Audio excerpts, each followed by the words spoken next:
Donc, voilà, je remercie tous les bénévoles, tout d'abord. Je ne vais pas trop tarder pour parler de la maîtrise de la chaîne de froid. Alors, tout d'abord, vous avez vu que sur EVAX, il y avait plusieurs volets. Donc, plusieurs volets pour l'accueil, l'interrogatoire, etc. Donc là, je vais juste parler de tout ce qui concerne de la gestion du produit, du vaccin lui-même, et la gestion des seringues, etc. Et comment surtout maîtriser la chaîne de froid, car c'est l'élément le plus délicat pour assurer la qualité et ensuite l'efficacité et la sécurité de ce produit-là. Donc, tout d'abord, l'assise juridique, nous avons la circulaire numéro 39/2019 du ministère de la Santé. C'est la circulaire relative au respect de la chaîne de froid des produits pharmaceutiques thermolabiles. Donc, on va se baser sur cette circulaire-là pour fixer les recommandations. Qu'est-ce que c'est la chaîne de froid? C'est l'ensemble des opérations de détention, manutention, transport et dispensation visant à maintenir un ou plusieurs produits à une température conforme à l'AMM et aux instructions du fabricant pour assurer la qualité. Donc là, pour AstraZeneca, c'est 2 à 8 dans le réfrigérateur. C'est ce que vous allez gérer demain. Mais on va voir après, après ouverture, déjà Madame Essia, elle a parlé de ça. Donc, une fois le flacon sorti du réfrigérateur, donc on doit pas dépasser les 6 heures. Et bien sûr, pour assurer ça, il faut étiqueter les flacons. Donc, on va essayer de faire des étiquettes, des contre-étiquettes sur les flacons pour marquer l'heure de sortie du flacon du réfrigérateur.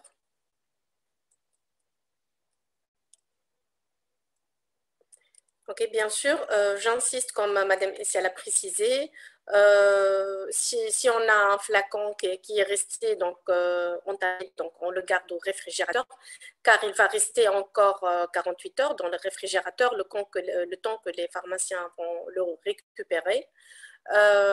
Et puis, il ne faut pas congeler le AstraZeneca en aucun cas. Comment détenir les produits thermolabiles d'une façon générale? Donc, l'utilisation des réfrigérateurs domestiques pour le stockage des produits pharmaceutiques n'est pas recommandée. Mais comme vous le savez, dans cette campagne, nous avons eu recours à plusieurs réfrigérateurs du ministère de l'Éducation et vous allez certainement retrouver des réfrigérateurs professionnels, mais d'autres qui sont domestiques. Alors, pour les réfrigérateurs domestiques, on doit avoir beaucoup plus de vigilance.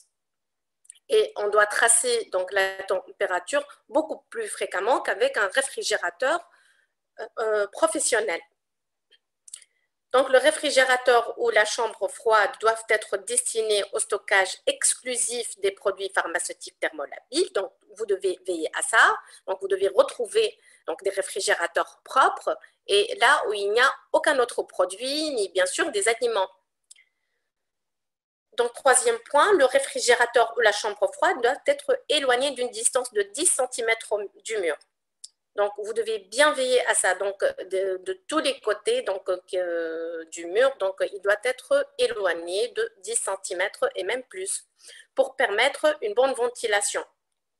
Et bien sûr, ils ne doivent pas être situés à côté d'une source de chaleur ni exposés aux rayons solaires. Donc, méfiez-vous des rayons du soleil, des fenêtres qui sont proches du réfrigérateur. Alors, le stockage à l'intérieur du réfrigérateur, ça c'est très important. Donc, il doit permettre une circulation homogène de l'air, car c'est l'air qui va refroidir les produits, c'est l'air froid. Et il est interdit d'entreposer les produits pharmaceutiques dans la porte et dans le bac inférieur du réfrigérateur, le bac aux légumes. Donc, comme vous voyez dans l'image, pas de stockage dans la porte et pas de stockage dans le bac aux légumes, en cas où vous trouvez un réfrigérateur domestique. Mais à droite, vous voyez que pour les réfrigérateurs professionnels, il n'y a pas ce problème. Donc, à part ça, il faut qu'il y ait une distance de 2 cm entre les parois donc, du réfrigérateur et les produits pharmaceutiques. Donc, veillez à ne pas coller les boîtes du vaccin. Vous allez recevoir donc les petites boîtes de plusieurs flacons. Donc, ne jamais coller ces boîtes-là au mur du réfrigérateur. Et bien sûr, il ne faut pas surcharger le réfrigérateur. Donc, normalement, ça ne va pas... tous les stocks ne vont pas faire une surcharge, mais on ne sait jamais s'il y a de petits réfrigérateurs. Il ne faut pas qu'on dépasse les 2/3 du volume. Donc, encore, le réfrigérateur ou la chambre froide doivent être munis d'une sonde qui assure l'enregistrement permanent de la température. Donc, on insiste sur ce qu'on appelle le fridge tag à droite. Donc, vous voyez en bas, en jaune, le fridge tag. Regardez l'image, celle au milieu. Au milieu, vous voyez le check, voilà le petit V là. Là, c'est parce que l'enregistrement de la température, il est correct. Donc, il n'y a pas eu d'incident dès la mise en place de ce fridge tag dans le réfrigérateur, donc jusqu'au moment de la vérification. Donc, c'est bon. La température, elle est entre 2 et 8 degrés. Ni moins, ni plus. Même pas moins. Donc, entre 2 et 8 degrés.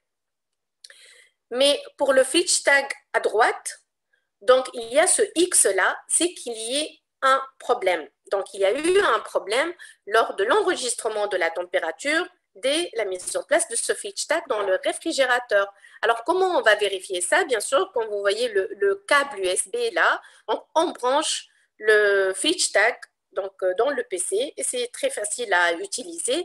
On regarde le tracé et si on constate qu'il y a eu donc peut-être une coupure du courant ou etc. Donc, on va voir comment on va gérer cette situation. Donc, à défaut de ce fridge tag ou bien celui à gauche, donc je ne pense pas que vous allez le voir, c'est un thermomètre digital minima maxima avec une sonde, donc avec son logiciel également pour vérifier les tracés. Donc, si jamais vous ne trouvez pas tout ça, vous allez utiliser donc des thermomètres donc, ordinaires de réfrigérateur, les thermomètres ronds ou ceux qui sont rectilignes. Mais pour ces thermomètres-là, puisqu'on ne va pas avoir un tracé, donc il faut être vigilant. Donc, ce n'est pas uniquement 2 fois par jour. Là, puisque nous n'avons pas d'historique pour ces réfrigérateurs, vous devez même vérifier la température chaque heure. Donc, parce qu'on n'a pas une visibilité sur la performance de ces réfrigérateurs. Là, je trouve que c'est l'élément le plus important. Si on n'a pas de fridge tag, on doit vérifier la température chaque heure. Et même si on trouve des températures élevées et puis elles descendent, donc là, nous devons donc lancer notre procédure de conduite à tenir donc, en cas d'incident. Donc, on va la voir à la fin.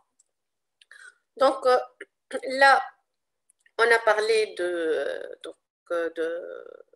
détention des produits thermolabiles. On passe à la manutention et au transport. Pour le transport, vous n'avez pas de problème. Ce sont les pharmaciens coordinateurs des régions. Et là, je les salue encore donc, et je les félicite pour tous les efforts qu'ils font depuis le début de cette campagne. Donc, ils vont assurer que le transport soit dans les règles de l'art.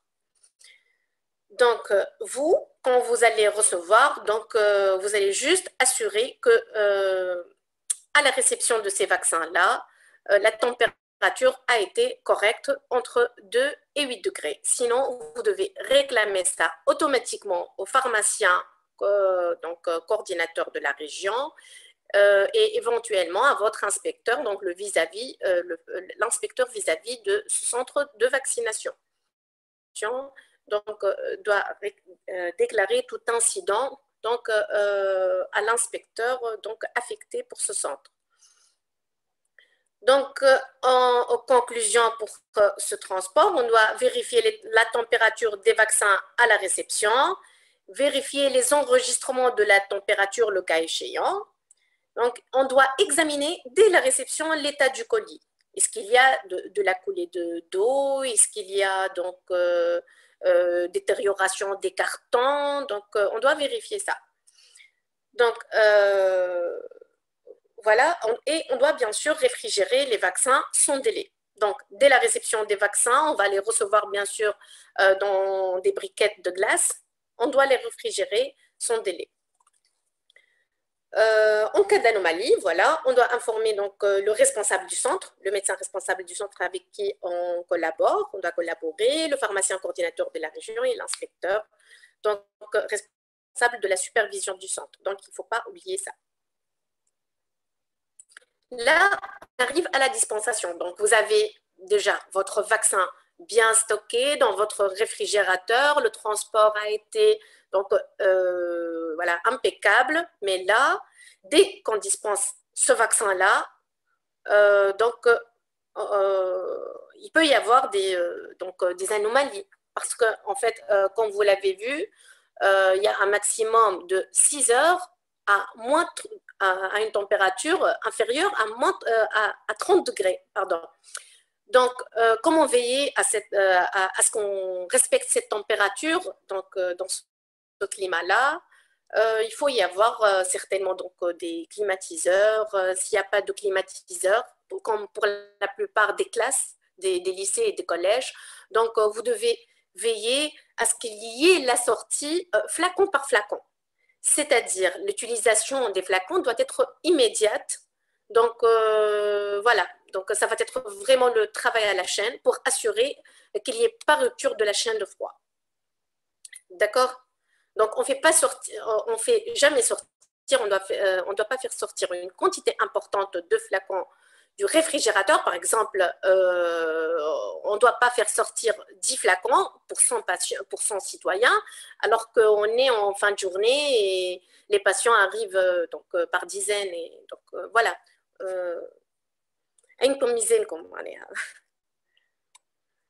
Donc voilà, avant de délivrer un médicament thermolabile selon la circulaire, le dispensateur doit s'assurer de la disponibilité d'un moyen de conservation de la chaîne de froid.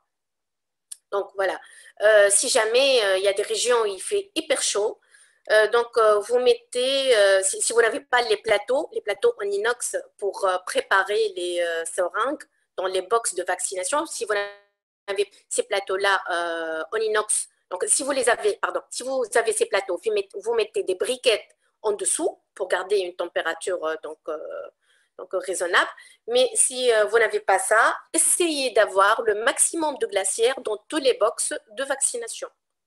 Donc, c'est la seule solution parce qu'apparemment, il va y avoir des températures aux alentours de 50 degrés demain.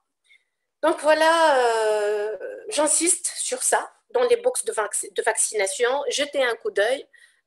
Veillez à la stabilité de votre vaccin. Donc, c'est un produit très sensible. On parle de produits biologiques qui sont hyper sensibles à la température. Donc, voilà. Soit on assure la température, moins de 30 degrés. Sinon, voilà, on fait sortir vaccin par vaccin, flacon par flacon. Voilà, et ne pas oublier donc l'heure de la délivrance, etc. Dans la fiche mobile ou le registre. Donc, bien sûr, vous devez avoir dans votre pharmacie donc, une fiche pour noter l'heure de sortie des flacons, la quantité, etc. Donc, on va y arriver. Mais à côté de ça, vous mettez l'heure et la minute de la sortie pour compter les 6 heures. Donc, quelles sont les circonstances de la rupture de la chaîne de froid? Donc, on doit envisager tous les cas et il faut apprendre à déceler ces ruptures de la chaîne de froid. Donc, il peut y avoir une porte qui ne se ferme pas correctement. Ça, c'est très fréquent avec les réfrigérateurs domestiques, malheureusement, s'ils sont anciens. Donc, on doit déceler ça et le réclamer rapidement.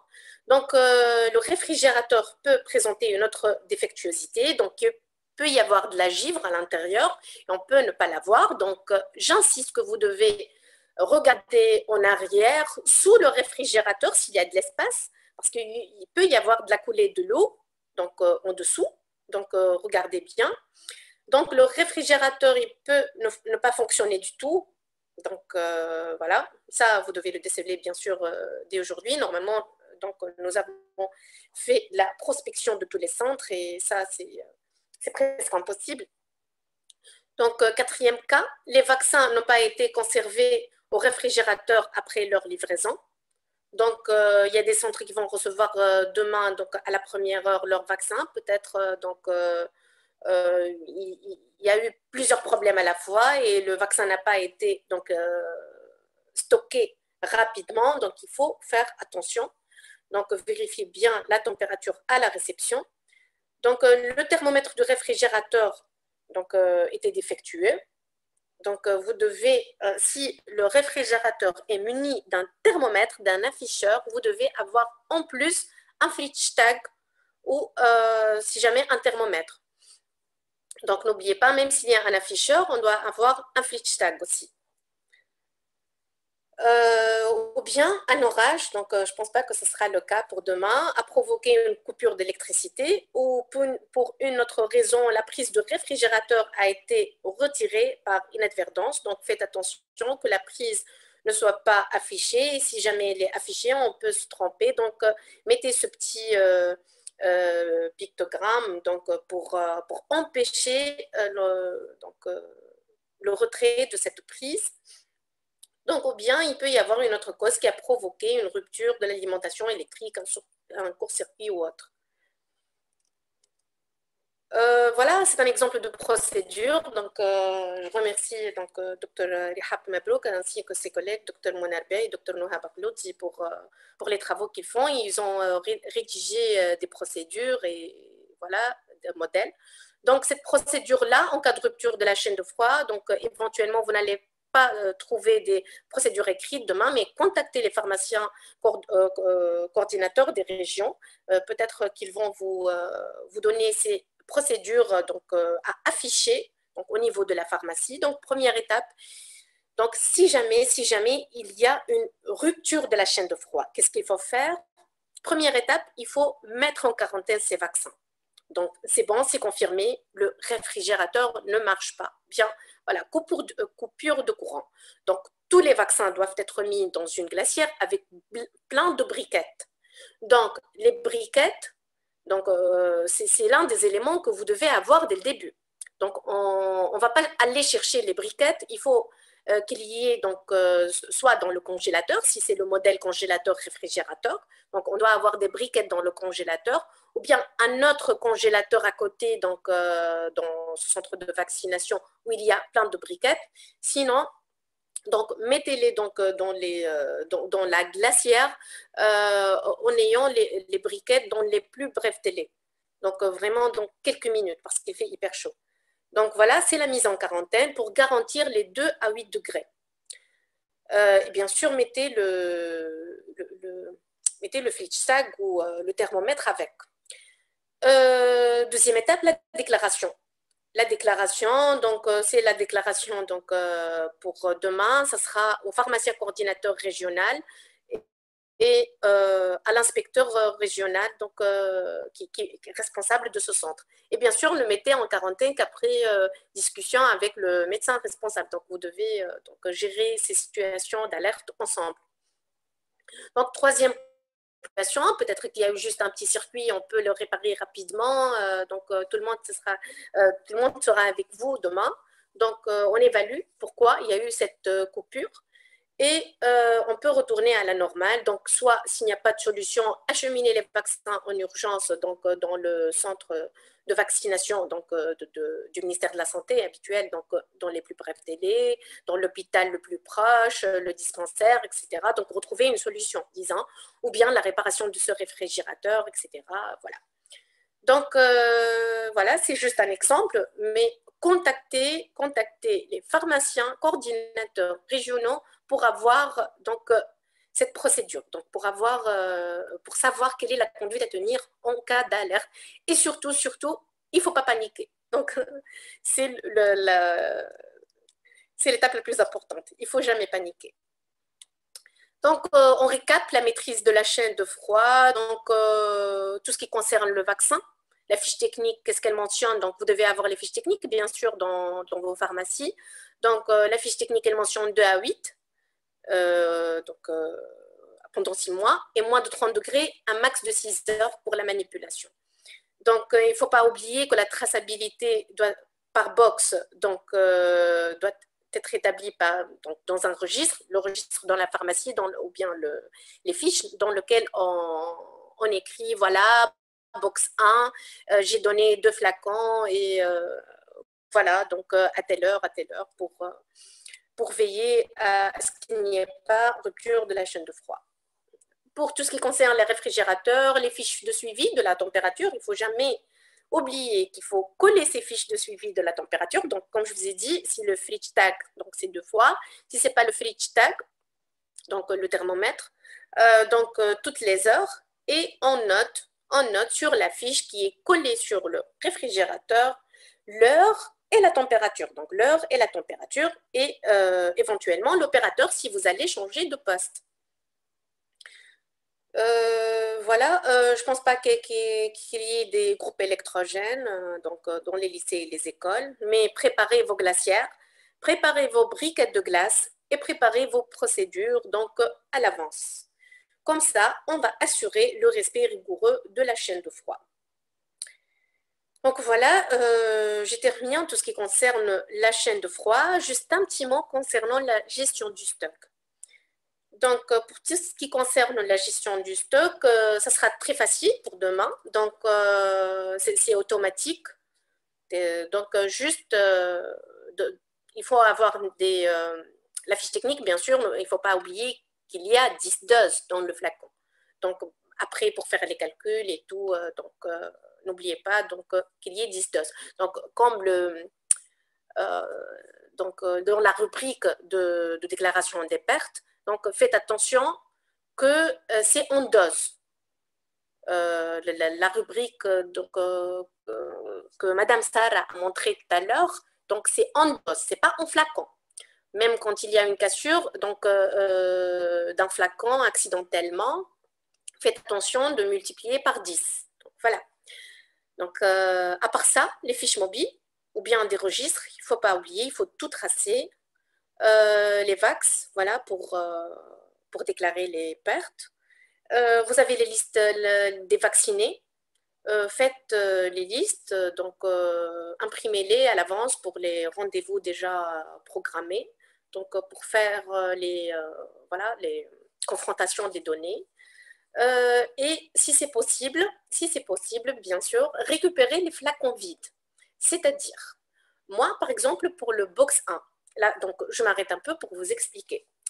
Par exemple, moi, je suis dans la pharmacie et je fais sortir 2 flacons pour le box 1 et là, quand il retourne, il me donne ces 2 flacons-là et je lui donne 2 autres flacons. Là, c'est juste un exemple. Ça va vous aider à la fin de la séance pour faire la comptabilité. Parce que, comme on vous a dit, il peut y avoir une rupture du réseau, donc il peut y avoir du travail en manuel. Donc, pour vous concentrer, pour ne pas paniquer, essayez d'avoir ce petit geste de retour des flacons vides. Ça, ce n'est pas obligatoire, mais c'est une procédure que les pharmaciens dans certaines régions ont opté pour. Et ceci a facilité énormément la comptabilité. Vous n'allez pas avoir des doutes à la fin. Donc, vous avez les flacons devant vous. Il n'y a pas de risque de les avoir, bien sûr, juste. Soyez vigilants dans la manipulation et là où vous allez les garder donc dans un Regibox à l'intérieur de la pharmacie. Mais si jamais vous avez un doute, n'oubliez pas que le flacon contient 10 doses. Donc, si jamais vous avez un doute à la fin de la séance, pas d'une dizaine de doses, mais de dizaines à la fin S de doses, donc les flacons, donc le comptage des flacons va vous aider énormément. Voilà, j'espère que c'est clair. Il y a les fiches mobiles aussi pour les seringues, Amushina, coton. Donc, pour les seringues, donnez exactement pour chaque flacon 10 seringues, ni plus ni moins. Donc, pour chaque flacon, 10 seringues. Donc, l'agent avec vous dans la pharmacie peut vous aider et éventuellement vous allez aider les pharmaciens hospitaliers si jamais il y a les deux dans un centre. Donc, préparez avec chaque flacon 10 seringues. Voilà, ça sera le travail à la chaîne, vraiment. Donc, voilà, ne donnez pas plus. Pour Amushina et coton, donc insistez qu'il n'y ait pas de gaspillage. Voilà, je ne vous conseille que ça parce que voilà, il y a souvent un gaspillage de coton, d'Amushina. Donc, rappelez les agents vaccinateurs, bien sûr, avec une communication donc, sur l'intérêt de la gestion de ce stock. Donc, en général, donc, pour ne pas me prononcer trop, un flacon d'Amushina de 1 litre va suffire. Donc, peut-être, donc je ne me prononce pas sur un chiffre. Donc, j'attends les autres pharmaciens s'ils interviennent, mais je pense que même pour 1000 injections, un flacon d'Amushina, donc qui est bien géré. Voilà, voilà, à la fin, donc notre objectif, c'est d'assurer la concordance quantitative et qualitative donc, entre les stocks théoriques et réels. Bien sûr, donc, nous n'avons pas donc, vraiment de problème de qualité, mais surtout de quantité. Donc, j'espère que ces moyens de fiches, registres, déclaration immédiate des doses perdues sur EVAX, les flacons vides, tout ça, ça va vous permettre vraiment un travail très fluide, très facile, très bien organisé. Et voilà. Donc, juste un exemple d'une fiche de stock. Donc, je remercie donc encore mes collègues qui l'ont préparée. Donc, c'est l'exemple type d'une fiche de stock. Voilà l'agent à qui j'ai donné. Donc, dans quelle salle, la sortie en flacon, la sortie en dose, juste pour vérification encore, le stock restant, donc le stock restant en dose, l'heure et l'observation. Voilà. Et il ne faut pas oublier qu'à la fin de la séance, il va y avoir un rapport final. Bien sûr, donc je ne vais pas insister trop. Vous allez voir ça avec les pharmaciens coordinateurs régionaux. Donc, du rapport de la fin de journée. Et voilà, je ne vous souhaite que de la bonne chance. Et on vous remercie encore pour votre collaboration.